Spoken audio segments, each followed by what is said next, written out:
నిజమనే చెప్పాలి మరి. ఫస్ట్ ఈ సినిమా 28th మార్చ్కి రిలీజ్ అవుతుంది అన్నారు. తర్వాతేమో మే 9థ్కి పోస్ట్పోన్ చేశారు. ఇప్పుడు మళ్ళీ పోస్ట్పోన్ అవుతుందని సినీ సర్కిల్స్లో టాక్ నడుస్తోంది. హరిహర వీరమల్లు అసలు ఈ సినిమాని 4 ఏళ్ల క్రితం ఎంతో ఆనందంగా స్టార్ట్ చేశారు. ఫస్ట్ క్రిష్ జాగర్లమూడి డైరెక్షన్ కాబట్టి, అది కూడా పీరియాడిక్ సబ్జెక్ట్ కాబట్టి ఎక్స్పెక్టేషన్స్ మామూలు రేంజ్లో లేవు. అయితే అనూహ్యంగా ఏపీ ఎలక్షన్స్లో గెలిచి 22 ఎమ్మెల్యే 2 ఎంపీ సీట్స్ కైవసం చేసుకొని ఏపీ రాష్ట్రానికి మొత్తానికి పవన్ కళ్యాణ్ గారు డిప్యూటీ సీఎం అయిపోయారు. ప్రజాసేవ కోసమే టైం అంతా కేటాయిస్తున్నారు. సో సినిమా షూటింగ్స్కి టైమే కుదరడం లేదు.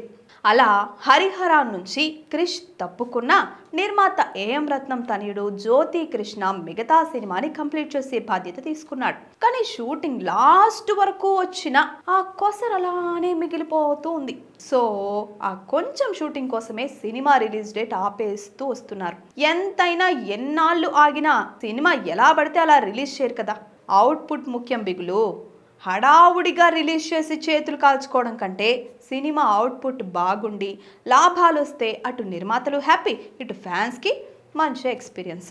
సో మ్యాక్సిమం పోస్ట్పోన్ అవుతుంది హరిహర అంటున్నారు. అయితే మే 9th హరిహర రావట్లేదు కాబట్టి నితిన్ తమ్ముడు మూవీ, మనోజ్, రానా రోహిత్ ఇంకా బెల్లంకొండ శ్రీనివాస్ నటిస్తున్న భైరవం సినిమా నిర్మాతలు ఆ డేట్ పైన ఫోకస్ చేశారంట. ఎంతైనా సమ్మర్ హాలిడేస్, సో ఆ డేట్ పర్ఫెక్టే ఈ చిన్న సినిమాలకి. ఏదైనా సరే కానీ అఫీషియల్ అనౌన్స్మెంట్ మాత్రం ఇంకా రావాల్సింది. So wait and watch. Please subscribe to the channel and download the Politicos app from the links in the description.